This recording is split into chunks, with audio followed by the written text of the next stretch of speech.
अस्सलाम वालेकुम दोस्तों, उम्मीद है कि आप लोग ठीक हैं, खैरियत से हैं। अल्लाह पाक अपने हिफ्ज़ अमान में आपको रखे, खुश रखे, आबाद रखे। हमारी दुआएं हमेशा की तरह आपके साथ हैं। चैनल को ज़रूर सब्सक्राइब करें, बेल आइकन को भी प्रेस करें और ज़्यादा से ज़्यादा व्हाट्सएप ग्रुपों में इस लिंक को शेयर करें। ये जो हमारा वीलॉग होगा, पाकिस्तान में आज अगर देखा जाए तो बाकायदा तौर पर लाइसेंस जारी कर दिया गया है। कोई भी वज़ीर आज़म या सरकारी ओहदेदार कौमी राज के साथ खेल सकता है। ये काम आज अदालत ने किया है। इमरान इसमें बरी कर शाह महमूद कुरैशी को बरी कर दिया गया है, यानी कि केस ही खत्म कर दिया है। सारी दुनिया जानती है कि इमरान खान ने साइफर के साथ खेला, साइफर को गुम कर दिया। डॉक्यूमेंट बैनुल अक़वामी अखबार तक में शाया हुआ।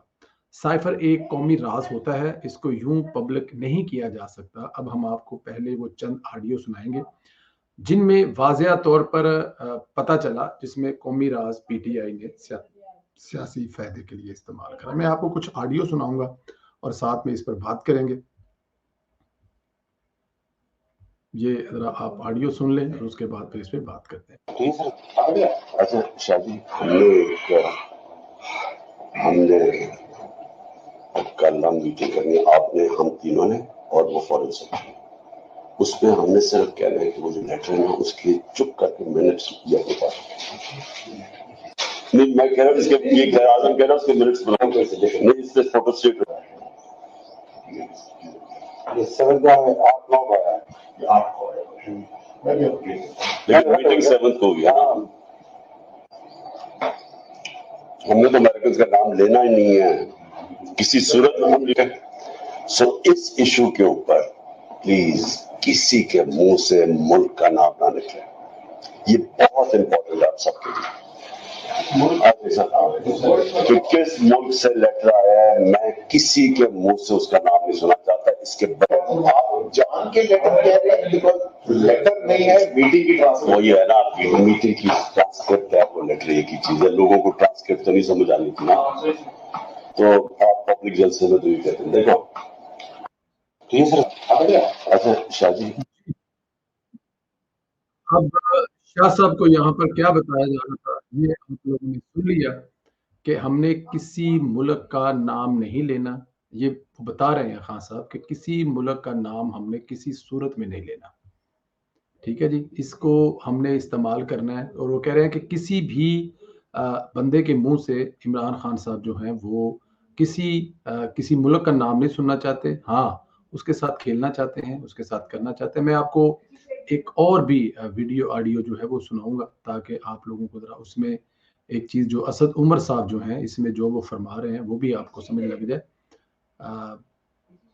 चले वो भी आपको सुना देते हैं, मेरे ख्याल में ज्यादा बेहतर है ताकि आप लोग सुन लें कि यहाँ पर खान साहब क्या फरमा रहे हैं।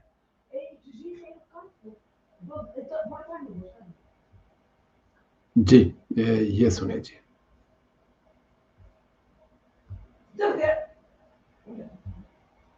और चीजों में इंसाइट में ये जो हम अब कर रहे हैं ना, ये लेटर वाला, ये जरा हफ्ता इस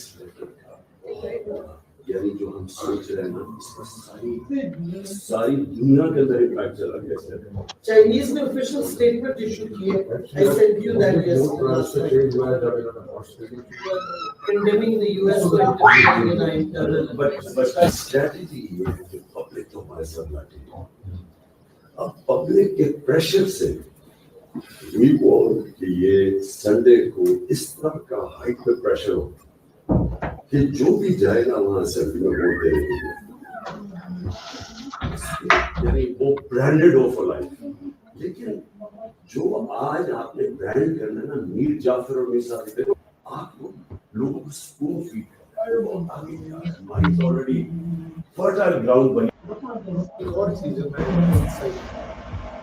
जी दोस्तों, अब इस पे कुछ बात करने वाली रह जाती है पीछे, आप खुद देख लें। आप कह रहे हैं कि जी नीला साहब इसमें मजीद चीजें कुछ रहती हैं कि खान साहब यहाँ पे कह रहे हैं कि पूरी दुनिया पे इसका इम्पैक्ट पड़ेगा, पूरी दुनिया पे ये जो है असर जाएगा इसका। हम लोग ये जो जलसा करने जा रहे हैं, हम लोग ये शुगर मेला लगाने जा रहे हैं, हम लोग ये जो आने वाले दिनों में ड्रामा लगाने जा रहे हैं। पब्लिक तो हमारे साथ लग गई है, अब इस पब्लिक को हमने यकीन दिलाना है कि ये, और फिर वो साथ में आपको असद उमर साहब कह रहे हैं ये कि ये 5, 7, 10 दिन पहले कर लेते तो ज़्यादा अच्छा था। लेकिन चलो अभी भी लेट नहीं हुआ, लेकिन अगर 5, 7 दिन पहले कर लेते तो ये ज़्यादा अच्छा था। असद उमर साहब ये फरमा रहे हैं, और असद उमर साहब फरमा के साथ ये भी कह रहे हैं, उनके साथ फिर शीरी साहबा हैं, जो अब जिनको वो ख्वाजा साहब ने कुछ कहा था, शायद आपको याद हो, मैं उस पे के बारे में कोई बात नहीं करना चाहता, क्या कहा था ख्वाजा साहब ने, लेकिन वो भी साथ में फरमा रही हैं कि इसके ऊपर चाइनीज़ ने ऑफिशियल जो है वो दे दी है, रिपोर्ट दे दी है ऑफिशियल, उस पे मजम्मत कर दी है अमेरिका की कि आपने पाकिस्तान के अंदरूनी मामलात में मुदाखलत क्यों की है।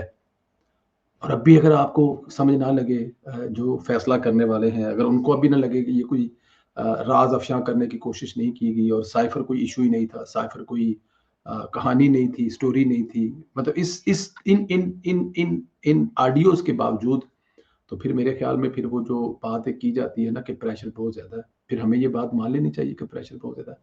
तीसरी भी सुन ले जरा, सिर्फ खेलने वाली।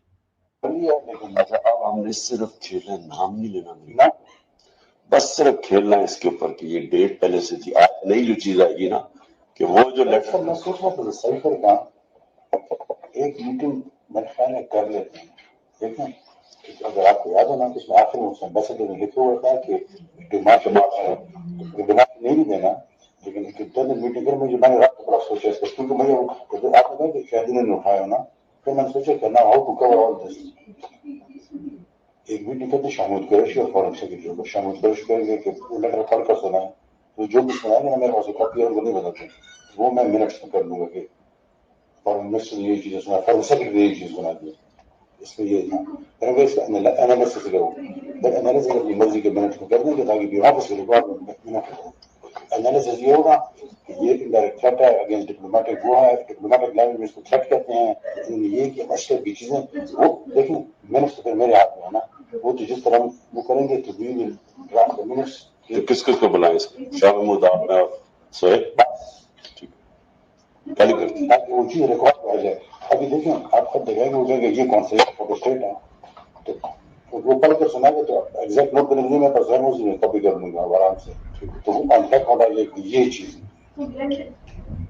और फॉर सब जो सुनाए ताकि वो ना हो ना पॉलिटिकल वो चल रहा है, ताकि ब्यूरोक्रेटिक लेवल पर एक चीज आए, नहीं तो वो स्टेज पर लिखा है एम्बेसडर ने, हमारे पास तो कॉपी नहीं है ना, ये किस तरह लेकिन नहीं वो तो है तो ये तो ये सर अच्छा शादी हमने कल मीटिंग करनी आपने, हम तीनों ने और वो फॉरेन सेक्रेटरी, उसमें हमने सिर्फ कहना है कि वो जो लेटर है उसके चुप करके मिनट्स अपने पास नहीं, मैं कह रहा हूँ इसके ये कह रहा उसके मिनट्स बनाओ नहीं, इससे फोटो स्टेट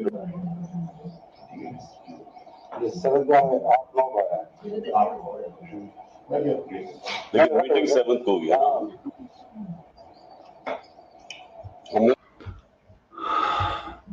अब आप लोगों को लगता है कि इस पे मजीद कुछ कहना चाहिए या मजीद इस पे कोई बात करनी चाहिए या मुझे इसमें अपनी कोई इनपुट देना चाहिए? अगर आप समझते हैं कि मुझे इस पे कोई अपनी इनपुट देना चाहिए तो मैं दे देता हूँ, कोई बात नहीं। लेकिन अगर आप समझते हैं तो कि अगर इस पे मेरी इनपुट बनती है, इस पे मेरी कोई किसी किस्म की कोई भी मेरा मतलब इसमें कुछ ऐड करना बनता है कि सारे एक दूसरे को बता रहे हैं कि किस तरह करके करना है, किस तरह करके क्या करना है, कैसे इसको हमने आगे लेके जाना है, बोलना नहीं है, अमेरिका का नाम नहीं लेना, इसके अंदर लोगों को बताना क्या है, मिंट कैसे निकालने हैं, सिर्फ फॉरेन सेक्रेटरी को बुलाना है और फॉरेन सेक्रेटरी को बुलाकर हमने जो कहना है वो ये है कि सिर्फ आप ये लेटर मिला है और उसके बाद मैंने शाह साहब से आप तो कहना है कि लेटर पढ़ दें, वो लेटर जो पढ़े हैं वो मिनट सारे मैं निकाल दूंगा और बता दूंगा कि ये फनकारी हुई है और ये चीज़ें हुई हैं, आप देख लें। बाकी तो मैं इस पे अब क्या कह सकता हूँ। एक क्लिप जो मैं आपको सुनाना चाहता हूँ ताकि आप लोगों की तबीयत फ्रेश हो जाए और बाकी जो है वो फिर अगले जो है ना वो वीलिक की तरफ चलते हैं। लेकिन ये मैं आपको इसलिए दिखाना चाहता हूँ कि ये जो सारा कुछ कर रहा था ना, जिसका नाम इमरान खान है, ये जो सारा कुछ कर रहा था ना, इसके ज़हनी और दिमागी अंदाज का जो बात है ना वो उसका अंदाज़ा इस क्लिप से लगा सकते हैं कि जिस बंदे के बारे में ये बहरोज सब्ज़ वारी साहब कह रहे हैं ना, उसके बारे में सुन लें। ये 804 जीतेगा, आप लिख ले मेरे से, क्योंकि वो सच्चा है। Spend 24 years with him, Shaukat Khanum में। दूसरा उस पे इल्जाम लगाते हैं कि वो कोकेन लेता है, उनके साथ कई दफा शराब पी है। एक ड्रिंक से ज्यादा कभी नहीं पी खान साहब ने। झूठ बोलते हैं ये सब, उसको बदनाम करना चाह रहे हैं। ये 804 इमरान खान साहब के साथ बहुत दफ़ा शराब पी है। जो लोग कहते हैं कि वो नशा करता है, इमरान खान साहब के साथ बहुत दफ़ा शराब पी है। वो सिर्फ एक पैग लेता है, एक पैग लेने से आगे ज़्यादा कुछ भी नहीं करता। अब इससे आप खुद अंदाज़ा कर लें कि जो एक पैग लेता है उसके बाद फिर वो यही कुछ करता हो जो हमें ये इमरान खान साहब के जो वकील है वो बता रहे हैं। अगर ऐसे वकीलों से फिर इंसान को, अब वो मुझे किस्सा याद आ रहा है, मैं याद नहीं पर करूँगा कि मेरे जो तबलीगी भाई हैं वो गुस्सा ना कर दें कोई। लेकिन बहरहाल एनी हाउ ये वो सारा किस्सा है कि जिस बंदे के बारे में अदालतों ने ये फैसला किया है कि साइफर कोई केस ही नहीं है और उसमें बरी कर दिया, जमानत नहीं केस में बरी कर दिया, उस बंदे की हकीकत आपने सुन ली है कि जो लोग कहते हैं कि वो नशा करता है या कोकीन लेता है, नहीं, शराब पीता है। और मैं कसम खाता हूँ कि एक गिलास से ज्यादा वो शराब का नहीं पीता। है, आगे चलते हैं दोस्तों, बहुत कुछ है अभी बात करने के लिए। चलो इसमें एक दो चीजें और भी हैं, वो भी केस को जिस तरह से इसमें रूटीन से हटकर चलाया गया, जिस इजलत में किया गया, वो पता नहीं केस खराब करने का भी बड़ा मामला जो है। बहरहाल इमरान खान की रहाई जो है ना वो फिर भी मुमकिन नहीं है, वो फिर भी जो है ना बाहर नहीं आने वाले, क्योंकि इद्दत में निकाह केस की सजा अभी भी बाकी है। इसमें जो अपील लगी हुई है वो नए जज के पास 25 जून को समाअत के लिए मुकर्रर हुई है। 3 हफ्तों बाद इस पर समाअत होगी, नए सिरे से दलाइल होंगे, तो इस पर 1-2 माह लगेंगे, तब तक नए केस भी तैयार होंगे। डेफिनेट नए केस तैयार होने ही होने हैं, ये तो नहीं हो सकता कि नए केस ना हो। खान साहब ने रहना तो अंदर ही है, जिधर से मर्जी पकड़ लें, क्योंकि रावी जो है ना वो चैन ही चैन लिख रहा है। मुस्लिम लीग नून इस्लामाबाद से तीनों MNAs ने इस्लामाबाद के इलेक्शन ट्रिब्यूनल में इतराज़ कर दिया और ट्रिब्यूनल की तब्दीली के लिए इलेक्शन कमीशन में दरखास्तें जमा करा दी गई हैं। दरखास्त में अंजम अकील, तारिक फजल चौधरी, खुर्रम नवाज ने मौक़िफ़ इख्तियार किया है। खदशा है कि इंसाफ नहीं मिलेगा क्योंकि मौजूदा ट्रिब्यूनल से हम मुतमिन नहीं है और ट्रिब्यूनल से इस मामले में गैर ज़रूरी जल्दबाजी कर रहा है। देखा जाए तो जज साहब का रवैया तो कुछ ऐसा ही दिखा रहे हैं। और दूसरी तरफ इलेक्शन कमीशन के पास दरखास्त समाअत के लिए मुकर्रर हो गई है, कल समाअत होगी। हुकूमत पहले ही आर्डिनेंस के जरिए इलेक्शन कमीशन को यह इख्तियार दे चुकी है कि वो ट्रिब्यूनल तब्दील कर सकते हैं, रिटायर्ड जज भी तैनात कर सकते हैं। तो देखना यह है कि आने वाले दिनों में इस पर क्या करता है इलेक्शन कमीशन, किसको लेके आता है और क्या होता है, ये भी देख लेते हैं। इत्तज़ासन भी इमरान खान को गलत साबित कर दिया है, बल्कि साथ हाफर भी कर दी है। मसूफ ने कहा कि इमरान खान अपने लिए खुद रुकावटें खड़ी कर रहे हैं, उन्हें जल्दी बाहर आता नहीं देख रहा। PTI राब्ता करे तो आसफ जरदारी को रास्ता निकाल सकते हैं। दर हकीकत एतजाज़ हसन ने इमरान खान से ये कहा है कि आप अगर आसफ अली जरदारी से माफ़ी मांग लें तो आपकी जो बात है वो बन सकती है। लेकिन अब ये डिपेंड करता है इमरान खान साहब से कि वो माफ़ी मांगते हैं या नहीं मांगते। बट एनी हाउ, अल्लाह पाक आप लोगों को अपने हिफ्ज़ व अमान में रखे। हमारी जो दुआएं हैं वो आपके साथ हैं। आप खुश रहें, आबाद रहें। अल्लाह पाक आपको अपने हिफ्ज़ व अमान में रखे। ख्याल रखें अपना। बहुत शुक्रिया। खुदा हाफिज़।